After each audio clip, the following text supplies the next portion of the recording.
This is Matt Pressman from Florida Tennis Magazine. I'm here with Pierce Kelley from the Youth Tennis Foundation, a great partner of the magazine. Yep. This is our first time getting to meet in person, which is amazing. It's nice to meet you.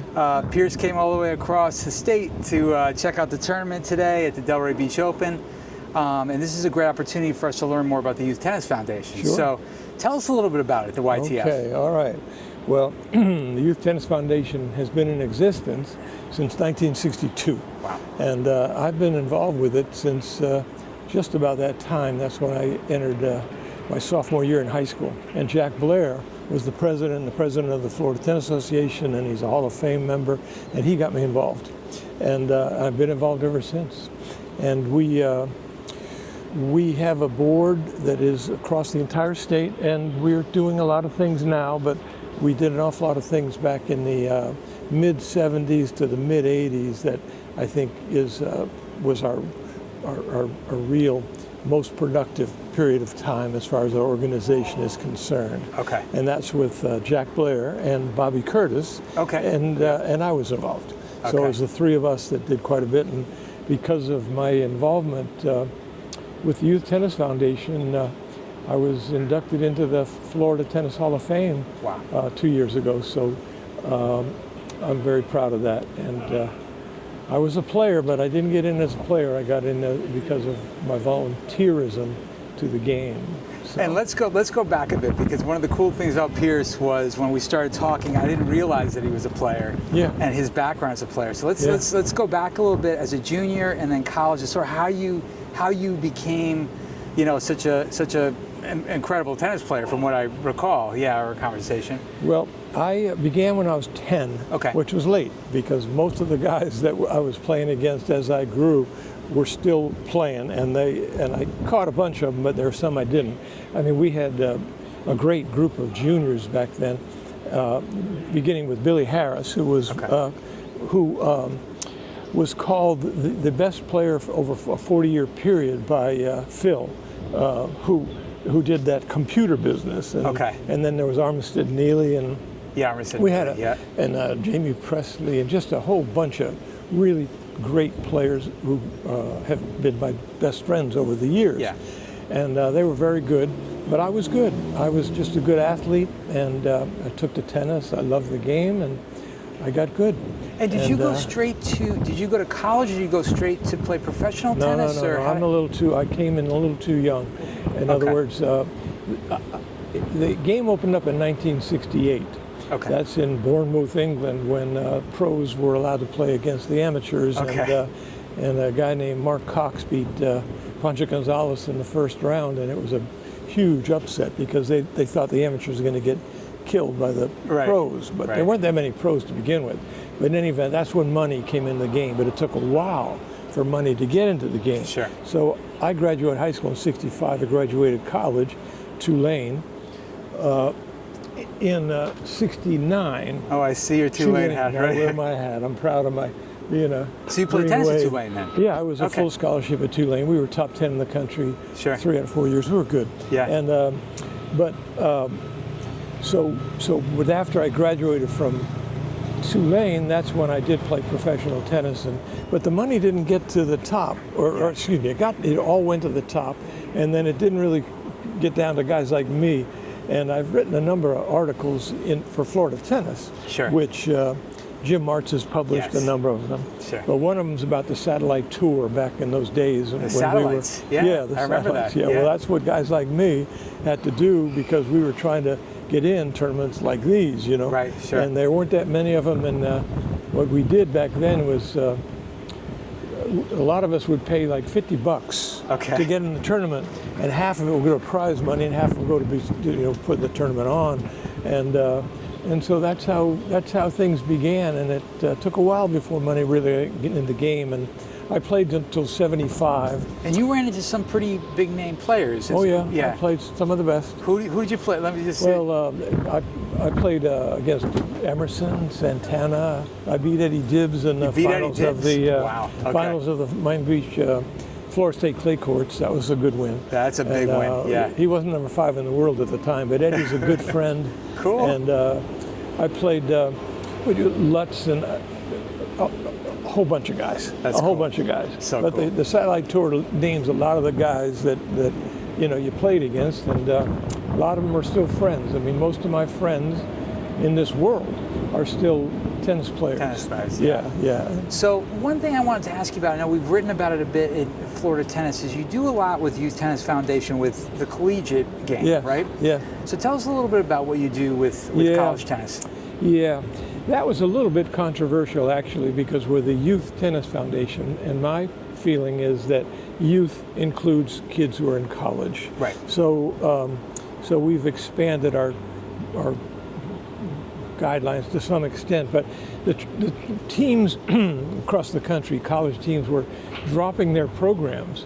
Division I teams that really had really excellent athletic programs were dropping their tennis programs, and it was filtering down to the lower levels too. Yeah. We're still seeing colleges drop their tennis programs. UConn, my school, got rid of their men's program, so it's I hate crazy. to hear that. Yeah, I hate to hear unbelievable. that. D1 school. Yeah. And it happens every year. It seems like here in Florida, somebody drops a program. And so anyway, I felt that we needed to do something to try to help the college tennis game. So it was my idea to create the Bedford Foundation, which was to have all the D1 schools in the state play against each other. Okay. And they're from different conferences, and that's turned out to be a great success. We started in 2011, and we get it because of money given us by the Bedford Foundation. Okay. But we have all the college teams come, and we pay for everything just about, and they play each other, and it's our way of supporting the game. Right. We also help D2s.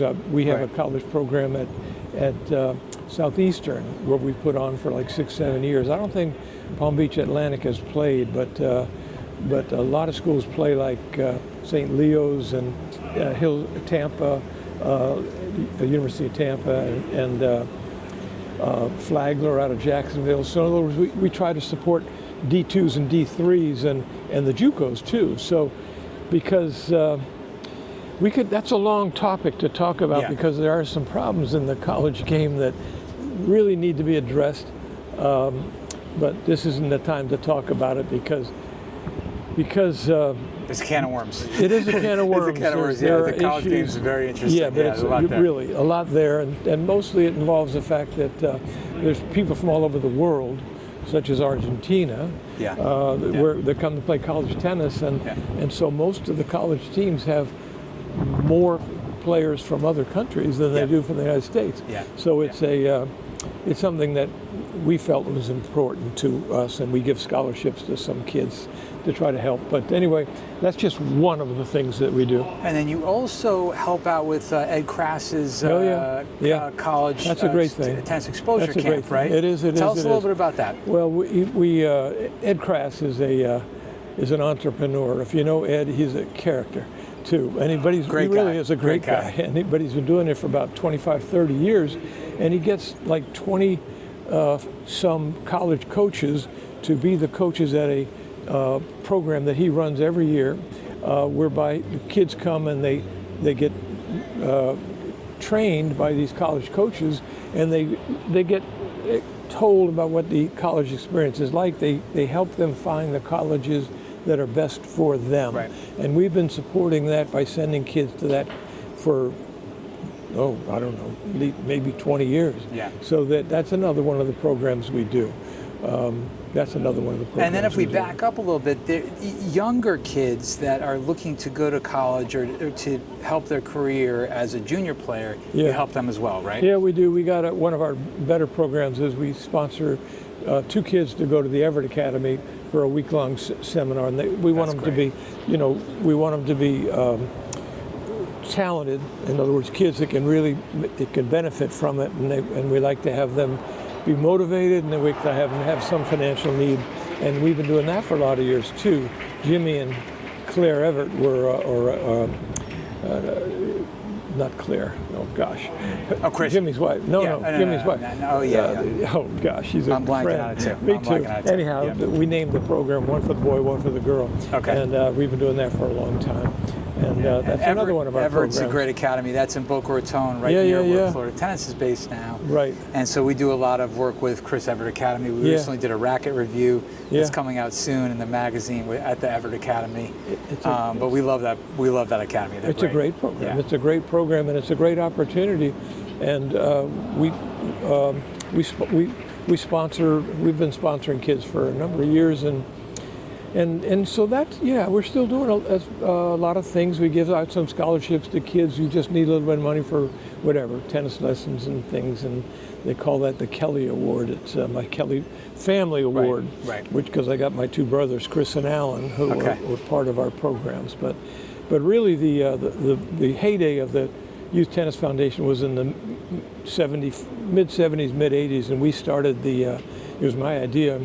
We started the youth team tennis, which became junior team tennis. Okay. And that became the program for the entire country. They took us over in '87, and that's when junior team tennis took over. And Bobby said they just patterned it after our program. Interesting. Yeah, Okay. so that was something we're proud of. But we did a lot of things. We've done a lot of things over, what is it now?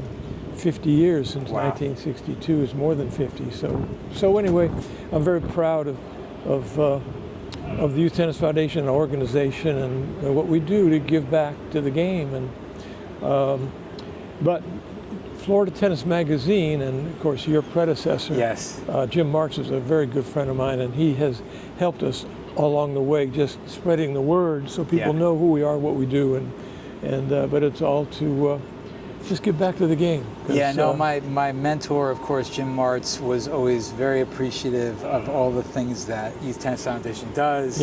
Spoke so highly of you. We're and friends. the organization, and so it's cool that we can continue to get the word out about Youth Tennis Foundation. Is there anything else you think the folks in the Florida tennis community should know about Youth Tennis Foundation that we didn't touch on? Just any other programs or? Well.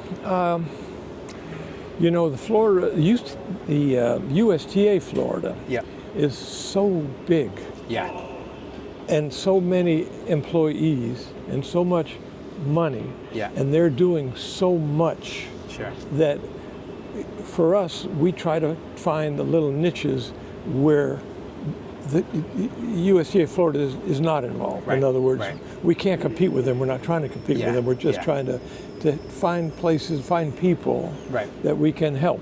So that we're a small organization, but it's a great group of people. We're statewide. We've got people all over, and we try to start community programs. We've got community programs in Lake City and in Jacksonville that just little niches here and there.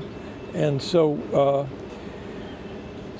any ideas we're welcome to. We're very small. We're not very administratively complex. Right. Not a lot of red tape. Not a lot of red tape. You got ideas, talk to me or one of my board members, and we're looking to help any way we can. It's just keeps me in the game, and I every day I do something that involves the Youth Tennis Foundation. Like today, coming down here to meet you is important to me because we've talked a number of times on the phone and by text and emails, and I just wanted to meet you because I want the association between Florida Tennis and Youth Tennis Foundation to continue. That's great. For years to come. We're excited to do whatever we can to help get the word out there. I wish you the best of luck. If there's any of our readers or followers on social media that happen to watch this video and they want to find more information about YTF, where should they go to do that? We have a website, www.ytf-fl.org, and that gives you contact information, and that would be the best way to contact us. You can contact me. Ed Jagger is our president. He's a judge in Pinellas County, and we've had people all over the state. So if you look at our board, you might know someone, and just reach out to that person. But we are always looking for a way to help, and we're open to suggestions, we're open to ideas, and we do what we can, and we're happy to do what we're able to do. But right now, the college tennis is a big thing. I have to say that's one of the biggest things we are doing. and the colleges really appreciate it. Not the big boys, because they get so much money. It's like but for the little ones, they get a chance to play against the big ones. It's really big for them. I mean, because there's still a lot of smaller D1 schools that just look forward to that event, because we pay for everything and they get to play against Florida and Florida State and Miami and USF and UCF. So those are the Florida Gulf Coast is good there. But there are others that are good programs, good players, good team. But Florida's still the epicenter. The epicenter of tennis. Florida. Right. Yeah. And Ben Shelton, we still proud of him. So not a bad player. No, I'm glad I met him up while I was up there, and he's a fine. I really love to follow him, and I hope he continues to rise so we can get a U.S. player at the top of the charts. Awesome. Awesome, so it's been a while. But well, thank you, Pierce. Awesome to meet you. It's a pleasure to meet you. So great to meet you. Thank you. Thank you for everything.